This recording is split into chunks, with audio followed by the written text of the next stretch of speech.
presented by Abler. Really excited. So thank you all for joining us. And panelists, I'm so excited to have you guys here with us, celebrating and bringing attention and awareness to National Disability Employment Awareness Month. It's a mouthful.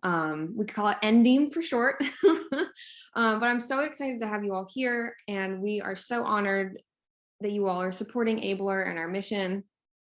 And so I'll start off with just a couple of housekeeping notes. So this webinar is being recorded. So that means that once it's finished, I'll have it captioned and it'll be available on our social media platforms, YouTube, afterwards, once it's finished and edited. And I'll also be providing a follow-up email with a link to the recording to all of those that have attended.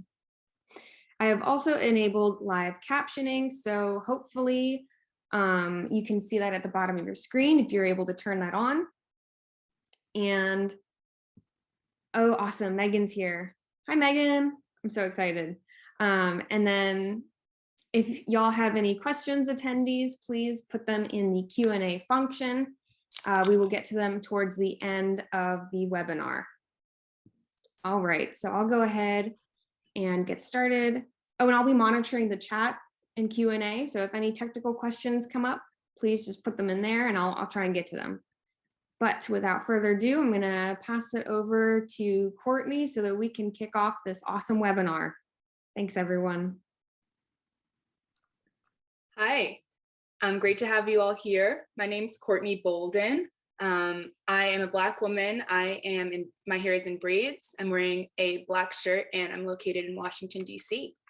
I'm interning as a research specialist with Abler, and I'm in my second year of business school, focusing on digital marketing and brand management. And I have a background in labor relations and excited about the world of work. Next, I'll pass it to Jamie to introduce himself. Thank you. I'm Jamie Edson. I am a white male. I do have a white t-shirt on and I'm in my home office. I have a bookshelf behind me as well as a chair that is usually occupied by a dog. My day-to-day, I'm a talent scout with Red Hat, which means I focus on external diversity recruiting and I partner with our internal employee resource groups, and I'm also the chair of an individuals with disabilities community. I'm also located in Massachusetts, and I think I probably left out some things, but I'll hand it over to Lindsay. Awesome. Thanks, Jamie. Hi, everyone. My name is Lindsay Regg. I'm a young white female. I am sitting here today in a short sleeve shirt that has a lot of patterns. It's got orange little pom-poms on the end, which I personally love. I've got curly brown hair and a virtual background that is blue bricks. And I'm going to pass it over to my good friend, Megan. Hi, everyone. Can everyone hear me? Loud and clear. Awesome. All right, so how is everyone? Doing well. Yep. How are you? Beyond awesome. Very great. So my name is Megan Tchaikovsky. I have red hair and I have a very cool background. And what I love about 321 Coffee is that we have a great time together. Lindsay is awesome with all of us.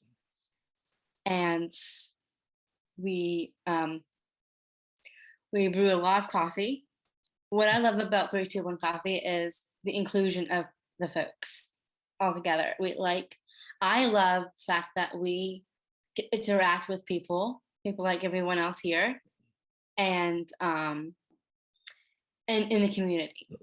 It's our way to give back, and it's just a cup of coffee.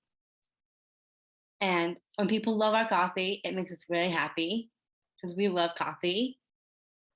And one of my favorite things about coffee is that my favorite thing to make coffee is the latte.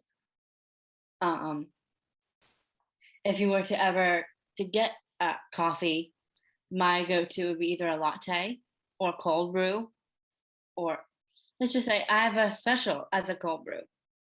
And my special is Megan's cold brew with sweet cream, which is my signature drink, which I love.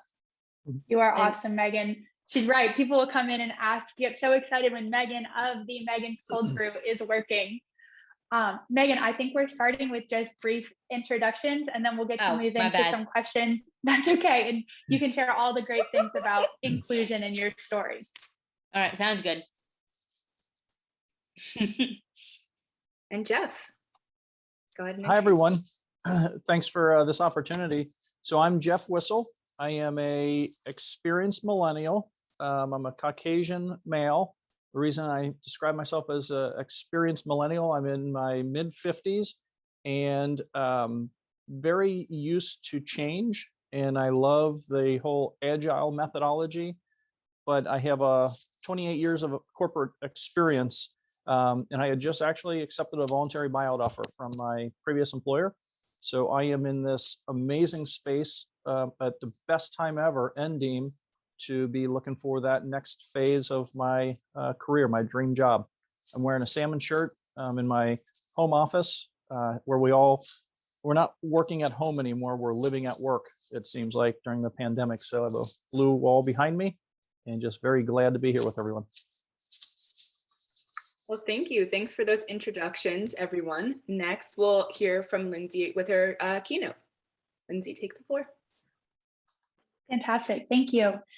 So my story about inclusion, and specifically why I'm so excited to be here today and celebrating National Disability Employment Awareness Month, for me stems back to when I was in elementary school. So when I was in 3rd grade, I switched schools. I showed up on the first day, and I think we can all remember just some of those first day jittery feelings when you don't know anyone, you don't know your way around, and you're just hoping to find that sense of community. So that was little old me showing up on day one, just wanting to make a friend. And really, fortunately, I made 3 friends right away, and 3 girls in the class invited me to be their friends, to be a part of their community, to hang out with them at recess.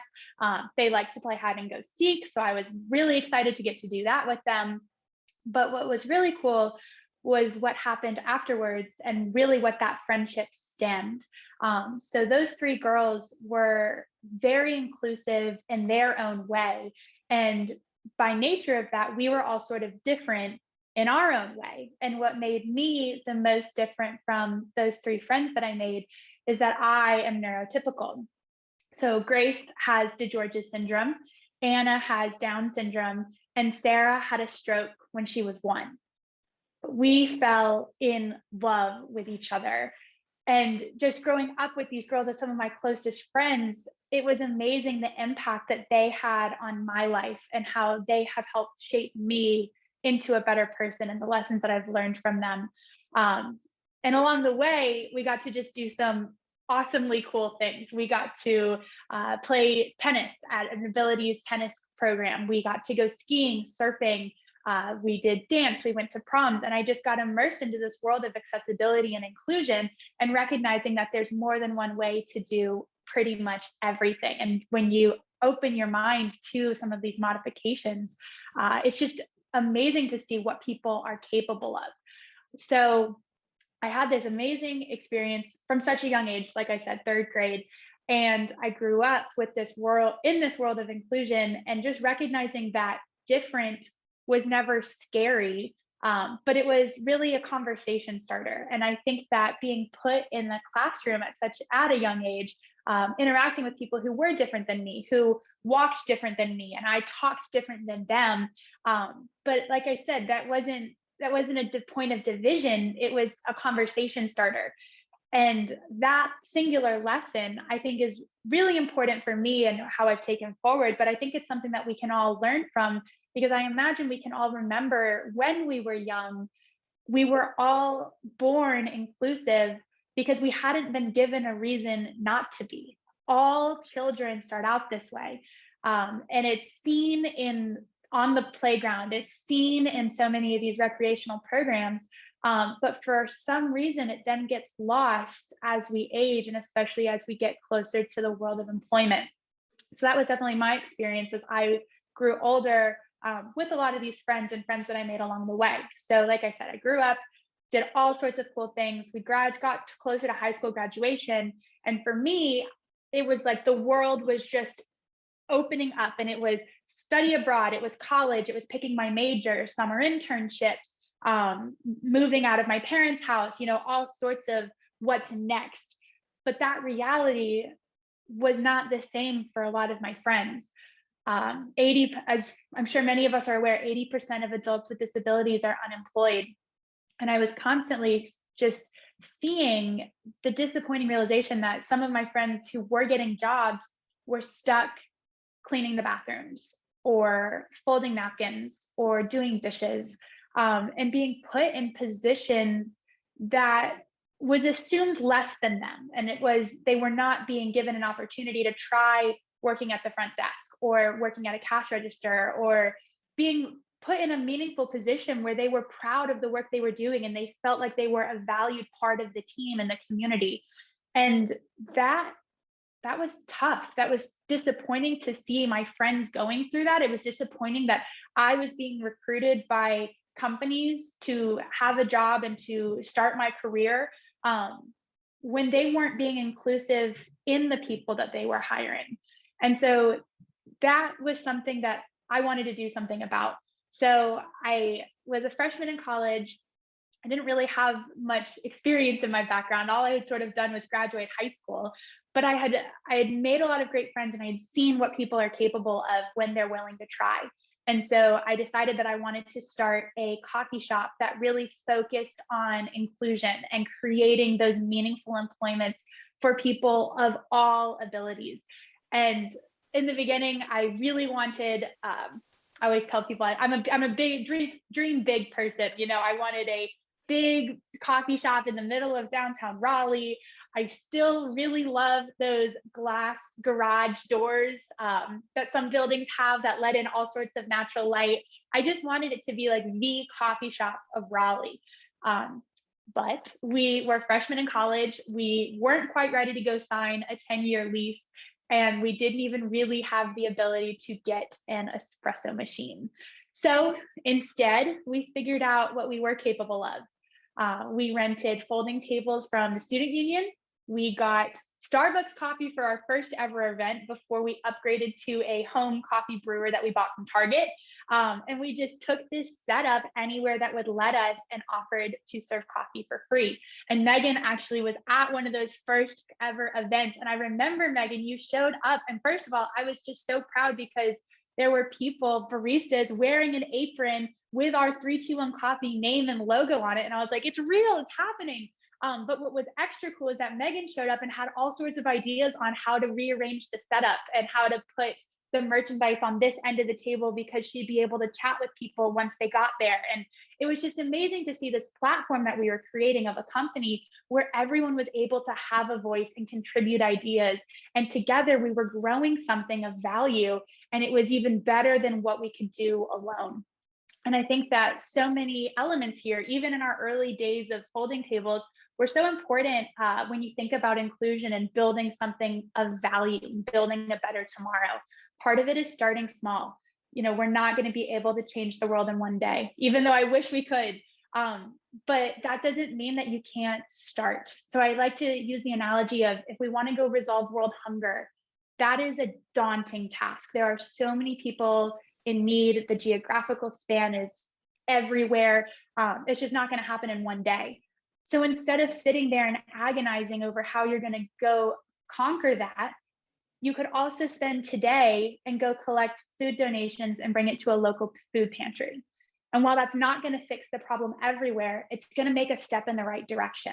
And then maybe you can inspire some other people to do it in their various communities, and you can create resources to spread awareness, and you can do it day after day. And over time, you're going to continue making steps towards that goal, and your impact is going to grow. Even if it's small each day, over time, it's going to turn into a big impact that's helping lots and lots of people. And that was a big area of how we were able to grow. Megan, I'm sure you remember from our folding table days, we did day one on the folding tables, and then it was even easier to do a second and then a third. And we just continued. And while it wasn't that beautiful space in downtown Raleigh, it was something, and that something was making a difference. So that was a huge lesson number one of just start.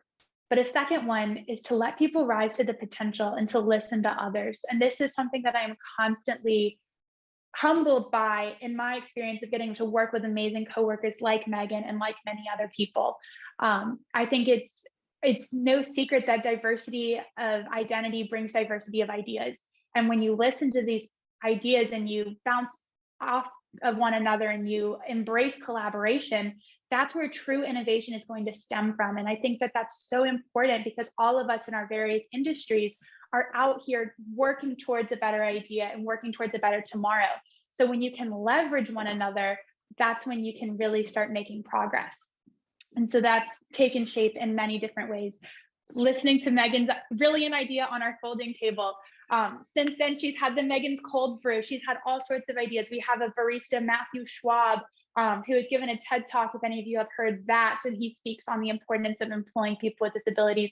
He came to us one day with an idea to start an official 321 Coffee show, and it's Matthew's Minutes. It comes on every other week, and it gives him a platform to speak on different areas of 321 Coffee, but also different areas of inclusion and the importance of inclusion and what he is experiencing, and giving him that platform and giving everyone a platform where they feel comfortable and confident in themselves as a valued part of the team to bring ideas. That's really where we've been so successful with growing the community and growing the mission and ultimately growing our impact.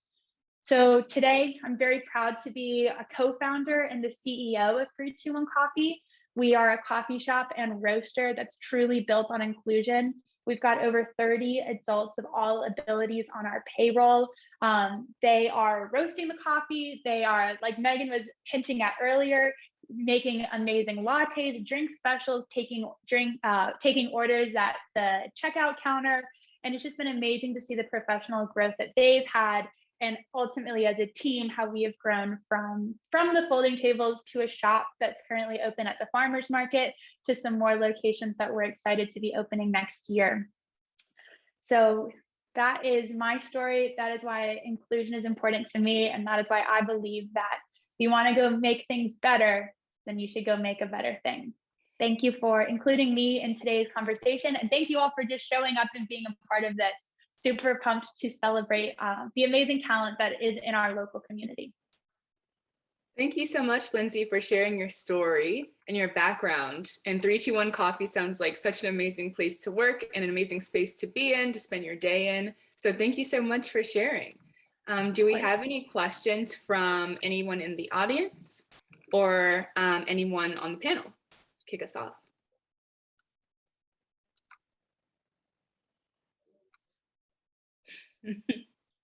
Sure, Megan.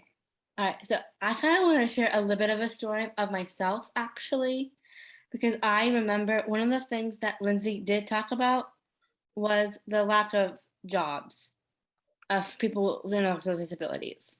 One of them I remember having was at Chick-fil-A, although it was a courtesy job from my mom because she knows the folks who own the restaurant.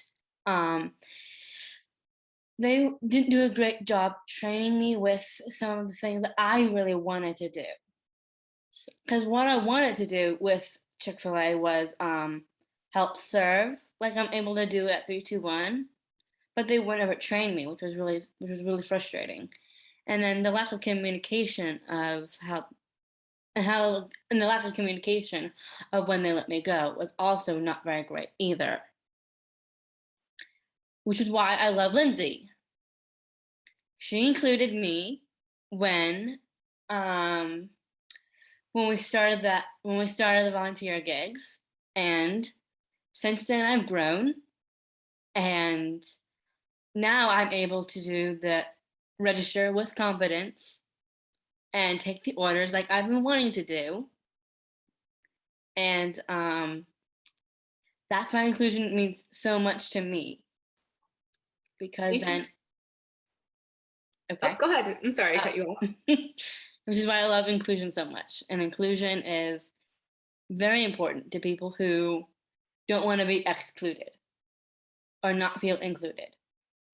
Because inclusion is very, very important to people who don't want to be like, I'm that person that no one wants to talk to. or Right. bullied. Which is why I think of, when I think of Lindsay, I think of a movie that I love called The Greatest Showman. To those who don't know what that movie is, it's about a character whose name is P.T. Barnum, and he pulled together people of different abilities to put on a show. And he became very well known for that. Even still, he had a little bit of an issue with, you're just show people type deal. Mhm. But that didn't bother, but of course that did bother them. But it was the fact, and the very ending was when they brought together, was when they told him that they brought them together and made them a family, which was important to them because their own parents were disappointed in them too. Mhm. Sometimes that's not always the case with us. And yeah, and that goes into a person's own disability and lack of education, which is a barrier that a lot of us have when we're not included. But now that we're included, it's great. Yeah, thank you. Thank you for sharing a little bit of your background and talking about how the culture at 321 is inclusive. And I actually have a question building off of that. Okay. For Lindsay, can you speak a little bit more about how you fostered that sense of inclusion, either in your hiring and your day-to-day culture at 321? Can you talk about your process around making sure you're inclusive all around? Yeah, absolutely. Megan, thank you for sharing what your perspective. I think that's so important, and you're so eloquent in how you communicate that. So yes, I think at 321, we really do our best to do business the right way in all ways, and especially when it comes to our people, because in 321, in other companies, your people are your secret sauce, and that's what's going to manifest all that you're trying to create, your culture. And so that starts in when you're interacting with them in the beginning, when you're hiring, when you're onboarding, when you're training. So for us, I'm going to take training as an example. It's recognizing that one size does not fit all, and it's taking the time to really invest in your people and to figure out, how can I set you up for success?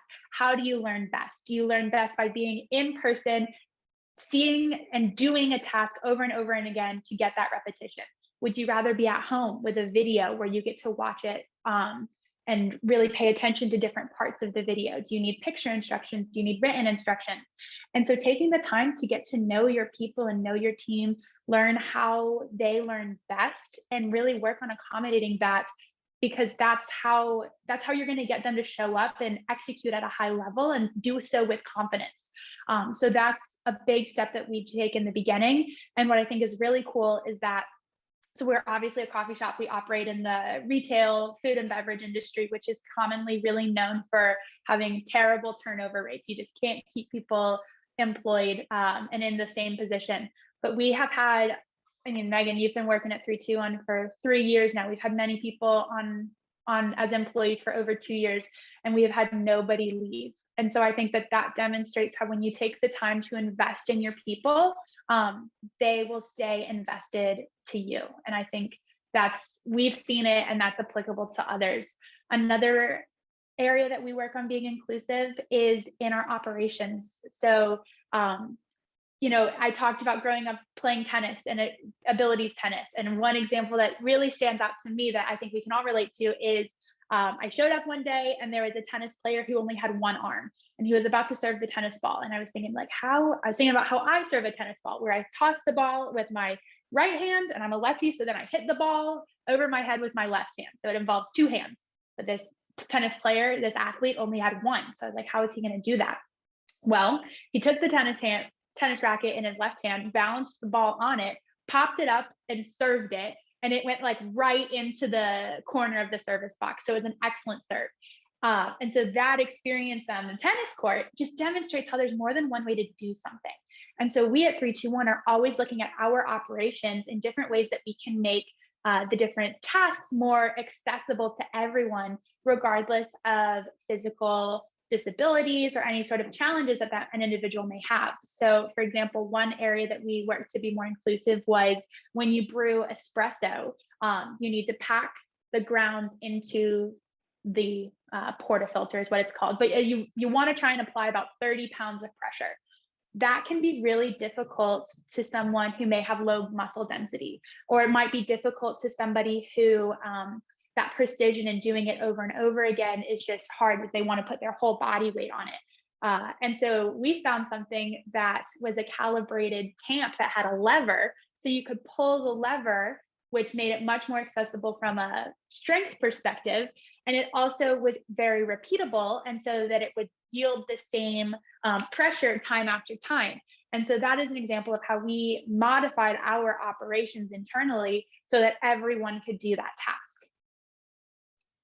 Thank you. Thank you for sharing that. Are there any more questions for Lindsay? Yeah, we've got one. This is a good one. So when you were building 321 Coffee, and you kind of touched on this with the really cool lever idea, were there other instances in which accessibility and inclusion, there were certain pieces that kind of came up that you weren't expecting, that you were like, oh, okay, well, we need to pivot and address this in a different way? Yes. So, and I was not paid to give this answer, but it was digital accessibility from Abler. It was meeting John and recognizing that while we had pivoted our company when COVID hit to start an online platform and to, when coffee shops couldn't be open, bummer, but people are still drinking coffee. They're drinking coffee from home. So let's start roasting our own coffee and shipping it to people.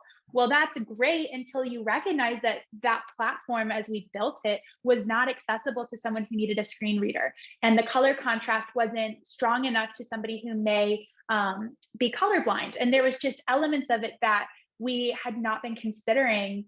And John and the Abler team pointed out, and that was really alarming for us because we want to be inclusive and we want to be a place where all can benefit from our inclusive business. And seriously, I was so proud to connect with the Abler team and to make those pivots, because then a couple of months later, I met somebody who was great, and she is blind. And she said to me, she said, when I wanted to meet you, I went onto your website to learn about you and the company. And I just want to thank you for having it coded such that the screen reader could help me interpret it. And that meant so much to me, because that's something that I, as somebody who thinks about inclusion, had not considered. And I recognize that I'm sure there are many other companies out there that are not doing that. And that's just creating such a digital divide. And so the work that you all are doing on the Abler team, thank you, because it's so important. Well, thank you. Any other questions for Lindsay? Maybe continue to put them in the chat and we can get to them at our Q&A at the end. Right now, we'll move on to our panel discussion, and I'll kick us off with our first question. So the theme for National Disability Employment Awareness Month, as Sarah mentioned at the beginning, is America's Recovery Powered by Inclusion. I'd love to hear from Jamie, Jeff, and Megan about what this theme really means to you. And as industries continue to recover from the ongoing pandemic, how will being more inclusive help power that process?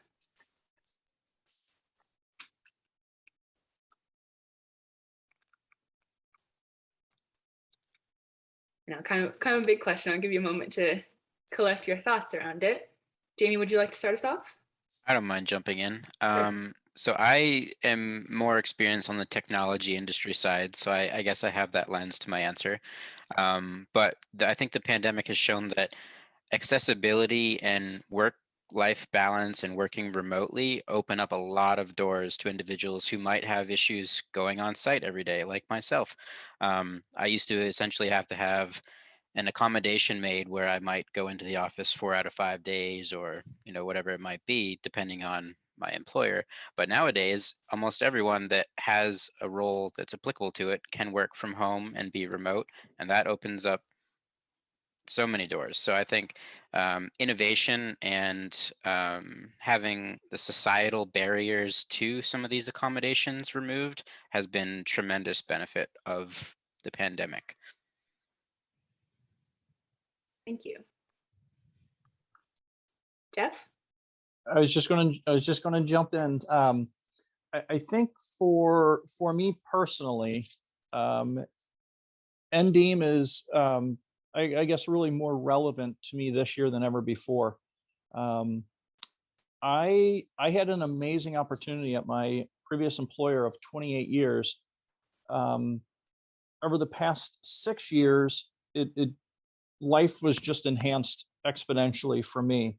So I'm a certified financial planner, and I assisted our customers one at a time with their financial plans for 20 plus years on the phones. And during all of that time, I wasted a lot of what I call mental calories trying to hide an invisible disability. So I'm sighted but legally blind with a degenerative eye disease called retinitis pigmentosa. And I felt like there was some imaginary bell curve I was supposed to fit into. And I know for myself, I'm a natural born extrovert, and I was allowing my comfort zone to get smaller and smaller because I thought visually, if I don't venture out, I have less of a chance of embarrassing myself for whatever silly thing I was thinking. And there's 3 life lessons that I've learned that I love to share, and it really applies to NDEAM. One is I did not have a mentor. So I didn't have proximity to, in my case, vision loss. In my phone center, there was 4,000 of us, did not know anyone else who was blind, low vision. Through my mentor, who I was introduced to, she was a vice president in one of our other regional centers, and was blind due to diabetic retinopathy. Long story short, Alicia helped me find my inner voice and to learn to embrace my vision loss as my greatest strength and not the perceived weakness. And the second thing, Megan alluded to this a little bit earlier. I did not have information that I needed. And as I started venturing out and reaching out to the blindness, low vision community, I started gathering a lot of information. And there's a thing that I've learned: the human brain does not like gaps of information. Where there are gaps, it fills those gaps in with fear and anxiety. And those of us with disabilities, there's a lot of unknowns about our futures and so forth. And there can be a lot of those gaps. So gathering information, building a network internally and externally is the second biggest life lesson I've learned. And the third, and it sounds like everyone here on this call has kind of embraced this already, and that is embracing our vulnerability.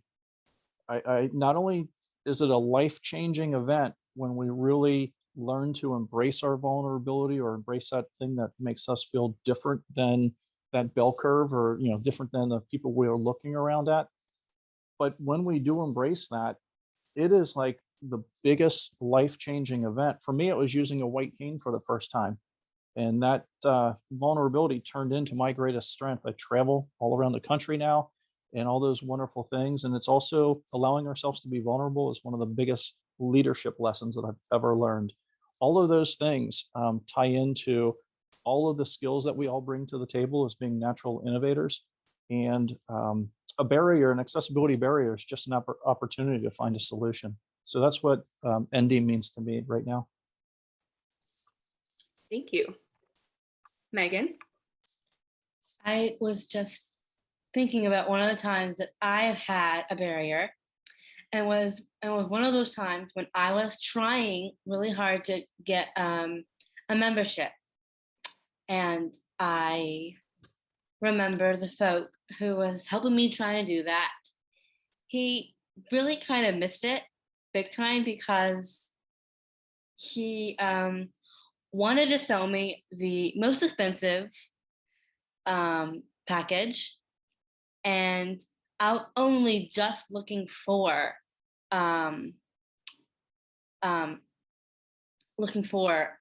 places to go at the time. And because of my disability and the fact that I was also a lady, which did not help either, was taken advantage of because he knew he could use it on me because he saw that I had a disability that I didn't know any better.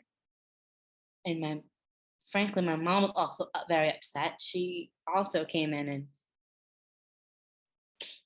and had to deal with him about it. And I remember I really don't like having barriers in that way of being like, Oh, I can easily get around you, no problem.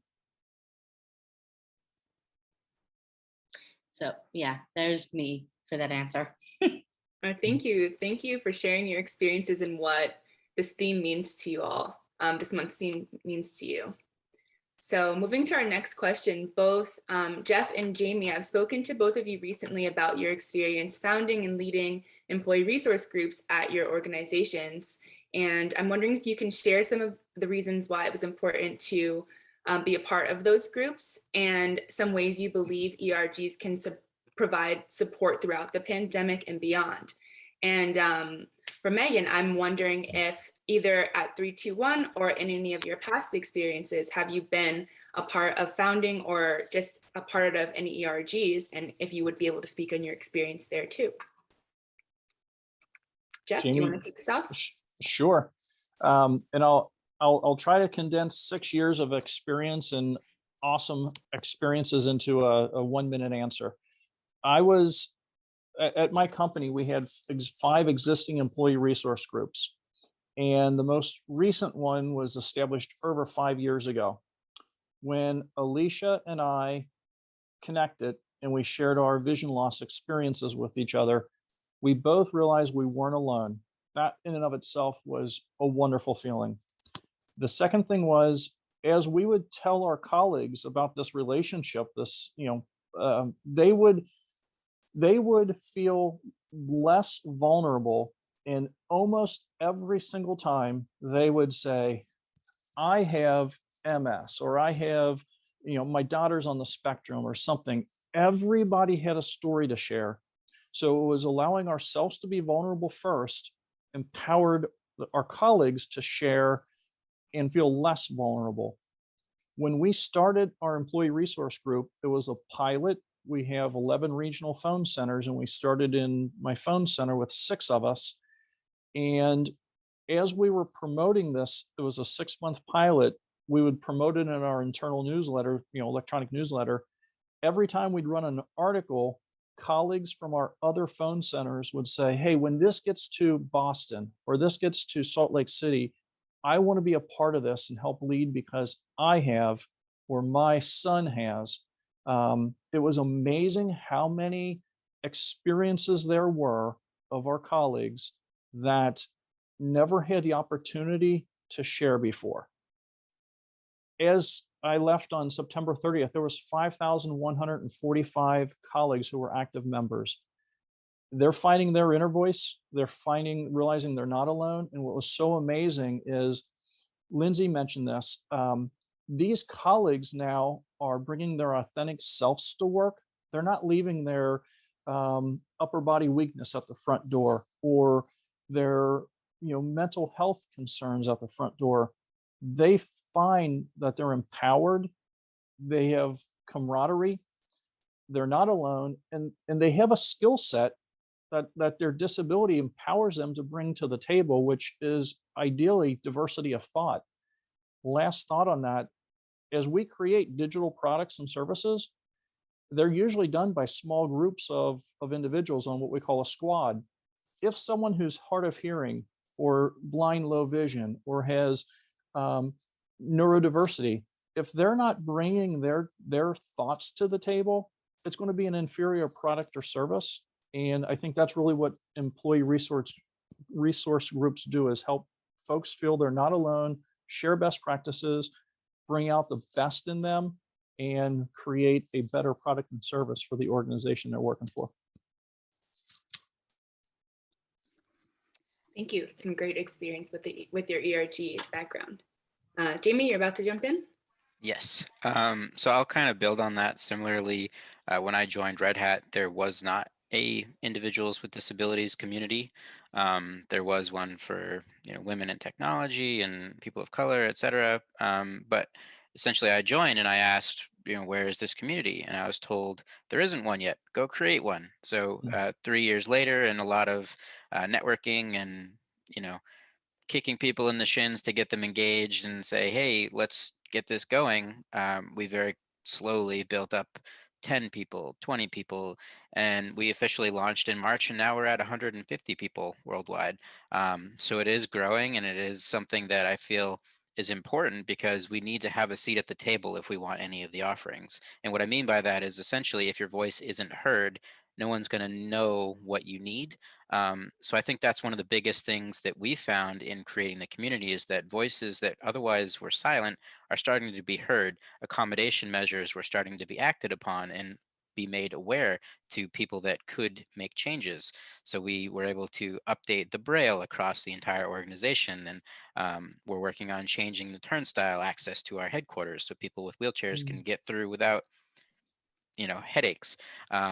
And kind of continuing on what Jeff was saying, as we've built this engagement and people have started to open up and find their community, we've also had people bringing their whole self to work, not necessarily kind of code switching and having to worry about mental health day and running out of spoons, and being open with their team and their managers about what they need and what simple things can be done to enable their best work to be contributed to. So yeah, I think it's incredibly important. I think it provides that aspect of comfort and familiarity with those who are going through similar struggles. And without that, it really winds up being this isolating, grand, I don't know, problem that is otherwise insurmountable. But as a collective across the company, bringing awareness to everyone, some of these challenges can be addressed and circumvented, and giving Jamie, everyone an equal footing.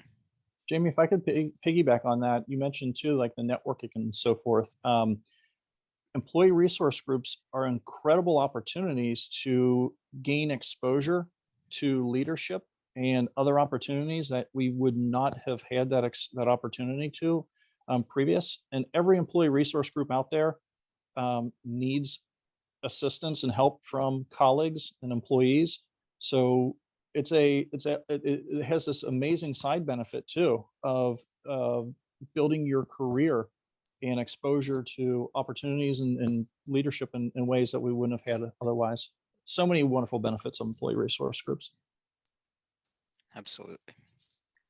Definitely. Thanks for sharing just a few of some of the benefits. And it sounds like a lot of, the foundation of what you both have mentioned so far, talked about vulnerability, and really listening to people and putting what they say into action. A lot of that seems to stem around empathy. And that can be a huge thing. Companies need to start walking their talk when they're saying they're listening to employees. Let that empathy kind of shine through. So Megan, what about your experience either at 321 with any ERGs or cultural events at the company, or in your past experience with any employee resource groups? I'm sorry, can you break up that question a little bit, please? Sure.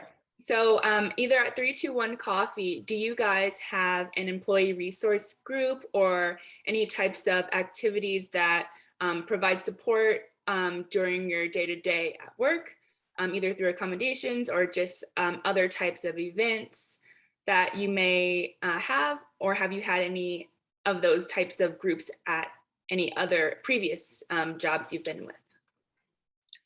I don't really think so, unless there Lindsay wants to touch on. Okay. Well, so Megan, I think we don't necessarily have a true official employee resource groups with that label. But Megan, one of the things that potentially you could speak on is how we try and build friendship and community outside of work. And so we've done some fun things to leverage the friends that we've made in work. And I know we just did something fun a couple of weeks ago that you were at. And to say yes.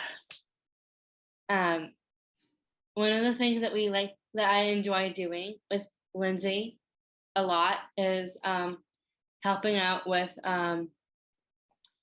Pendo and with NC State events. And my next question for you, Courtney, is what is an RC? Oh, an ERG, employee resource group. Oh, Yeah. So Lindsay mentioned you may not have something called that at 321, but it's great that you do events outside of work that maybe help build your friendship during work and build the way that you work with each other and your colleagues during work. That's One great. of my best friends is actually one of our roasters. Her name is Sophie Piscina, and I've had a long-standing friendship with her, and also her boyfriend Sam, who is also another one of our baristas, which is really cool. Great. So go ahead. Go ahead. I was going to switch to my final question. Do you have another point for this current question? I don't think so. Okay. So we've talked a lot about different accommodations, tools, accessibility tools, technology, and a section of Gartner's strategic predictions for 2020 and beyond states that by 2023, the number of people with disabilities employed will triple due to artificial intelligence and other technologies that will reduce barriers to access. And I'd love to hear from the entire panel your thoughts on the most, what you think will be the most effective types of tools and technologies. Maybe Jamie, from your recruitment background, can you talk about any trends that you've seen so far? And maybe Jeff, if you can touch on some ways that you think companies can do a better job of marketing their accommodations, particularly as you've transitioned from your career, your 28-year career, into looking for your current jobs and with founding your new one. Can you guys talk on any experiences or thoughts that you have around what's to come? Definitely. So I'll kind of pick up right where you're leaving off, with the technology being hugely impactful for both accessibility and accommodations related efforts. Obviously, things like screen readers, video conferencing where an interpreter could potentially join to help someone with an interview, but also different HR technology tools that large organizations are starting to implement, things that remove personally identifying information. So gender, collegiate location, trying to basically remove any sort of bias that could be interpreted from a resume, from any sort of non-pertinent aspects of the role, to give everyone an equal playing field to be evaluated against. And then more specifically, once the interview process is begun, there's a lot of different aspects like video conferencing that would enable someone who otherwise could not travel to be on site, to essentially interview with everyone in a friendly manner like this. So I do feel that technology is enabling many folks who otherwise would have many different types of struggles going through the application and hiring process. But also social media as a whole is opening up so many doors to positions that otherwise they might not have heard about. Being able to work remotely from North Carolina for a company in San Francisco is now possible for just about everyone. So I think there's a lot of benefits to this sort of new work-life, where living at work style of life. So yeah. Thank you. This is Jeff. I'll share a couple things that I've noticed over the past 4 years, especially. So entities like colleges and universities that have federal funding, and organizations, corporations that have federal contracts fall under Title II of the American Disability Act. Title II, as I say, has the legal teeth behind it, the regulatory teeth. Those entities are required to find suppliers who are able to meet the same accessibility requirements they're subject to. And they put a lot of pressure in a really good way on companies to make sure that before they buy that product or service or use a supplier for services, they need to make sure that they're able to meet those accessibility requirements. In my corporate experience, sometimes these would be multi-billion-dollar contracts We were a finance company, so we manage assets and 401ks and 403bs. And that was one really big thing. The other thing, before I had left, we launched and I led our procurement accessibility program. So we would basically ask suppliers that we were buying products and services for about the accessibility capabilities there. And I would do all the accessibility reviews, automated and manual testing and so forth. So I share those key points with the audience just because it highlights the fact that there's a big business component out there as well. Plus, not only is it the right thing to do to make sure that every product or service that we have to sell, that the entire universe can use it regardless of ability. Who wants to create a product and narrow it down to only 80% of the people in the world can purchase it? Nobody. You want 100%. And I think from a accommodation standpoint, things that we implemented was a central accommodation budget. So associates didn't have to feel awkward about asking for an accommodation because it doesn't come out of their business unit's budget anymore. It's a central budget. So taking some of those stigmas away, and as Jamie mentioned, building these employee resource groups where there's that sense of community and belonging and helping each other perform at our peak. I think those are all really cool things that have been happening.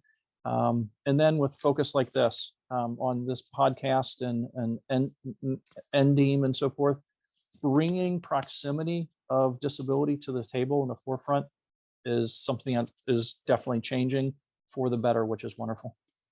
Definitely. Thank you. And Megan, has there been anything in your day-to-day work as a barista that has made, like, any tools that have made your job easier? I know Lindsay in her section mentioned the tool that makes it kind of easier to press down on some of the coffee grounds. Are there any different technologies that you use at work that make it kind of easier to get by during your day-to-day? Oh, you may be muted. Sorry, can you repeat that? Sorry. Sure. Are there any different tools or technologies that you use at work as a barista that make it easier to do your day-to-day work? And I had mentioned Lindsay in her section talked about how one of the tools that you guys use to press the coffee grounds down, it makes it easier to apply that pressure. Are there any other types of tools or technology? None that I can think of. But one of the things that I know I would like, one of the things that I know, one of the tools I think would be one day hoping to have a self-driving car. Okay. Which I feel like would be helpful. So, because transportation's really been a thing, trying to get to and from. But for the most part, not much of the tools. Okay, and that's a huge one, either from a business perspective, Yes, and also just for a day-to-day life perspective too. So thank you for bringing that up. We'll see where self-driving cars will come up soon. Thank you, panelists. I'd like to see if there are any questions from our audience for any of the panelists. Yeah, it looks like we've got time for one more question. We got 4 minutes.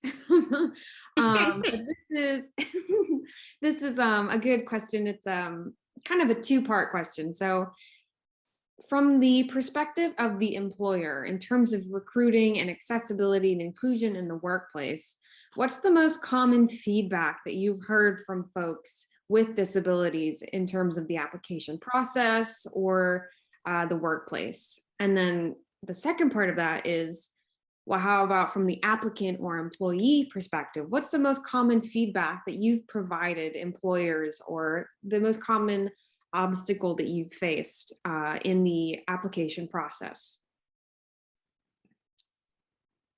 This is Jeff. I'll go real quick. The first part on the application process, it is there are barriers of access, some of which are really changing and being removed. For instance, doing a video, creating a video of yourself, and that technology may not always be accessible for folks who are keyboard only users or low vision. Having to focus in on the buttons, sometimes the only thing that really shows is someone's forehead if they really have to get very close at the screen and so forth. Also, some of the standard questions, if we have a candidate that is neurodiverse, they may not get to the second interview because of that first interview. Whenever we try to make everybody fit into one round hole, it's always a bad thing. So really taking a look at the recruiting process and just starting from scratch and making it fun and not so stressful is definitely one aspect. From a employee standpoint, I think probably one of the biggest challenges, accessibility, digital accessibility was not a forethought 10 years ago. And a lot of our technologies today are still technologies that were developed 10 years ago. So legacy existing software is a big barrier that a lot of companies are moving forward to remediate. But I think that's probably one of the biggest things for most employers, even very large employers, that legacy software.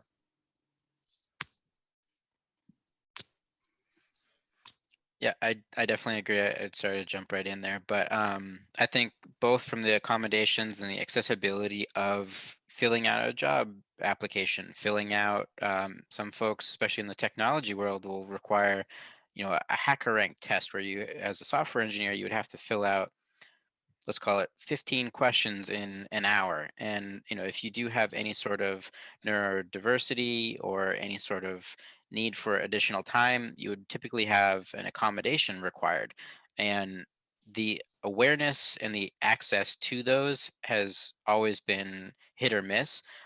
So one thing that I'm aware of that is happening in the software world is that those sort of tests are going by the wayside entirely, and is actually a shift back towards a phone interview with a recruiter, talking through various different aspects of the role, answering questions, and helping advocate for those candidates with the hiring managers, and trying to do so in a way that removes any sort of doubt about subjective aspects of their capabilities. So a hiring manager should never infer that due to your low vision, you might not be able to do X, Y, or Z. That is not part of their factor. The factor would be, yes, you can do such and such task with this tool, period, amen. Now you can be evaluated, on the same level playing field as everyone else. So I think the access and these different types of technologies that are evolving are providing equal footing. And then kind of moving through interview process, there's things like onboarding buddies or hiring buddies or a mentor that could be, it really isn't just being hired, it's also staying employed and going through learning about the company and trying to just drink from the fire hose, and having someone that can help you with that, and having a company that provides that opportunity, I think, is what we're starting to see more and more of, and all the better for it.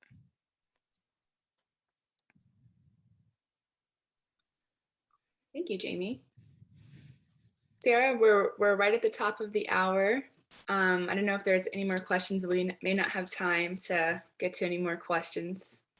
Right. Yeah, I want to be mindful of everybody's time. I know Lindsay had a meeting at 1 o'clock, but so I'll go ahead and wrap it up, but we'll make sure to address any questions afterwards. But thank you so much to our panelists. That was an amazing discussion. I know I was taking notes behind the scenes. I had a lot of great ideas coming from this webinar. And I'm really grateful for y'all's support of Abler, and just continuing the mission of disability inclusion.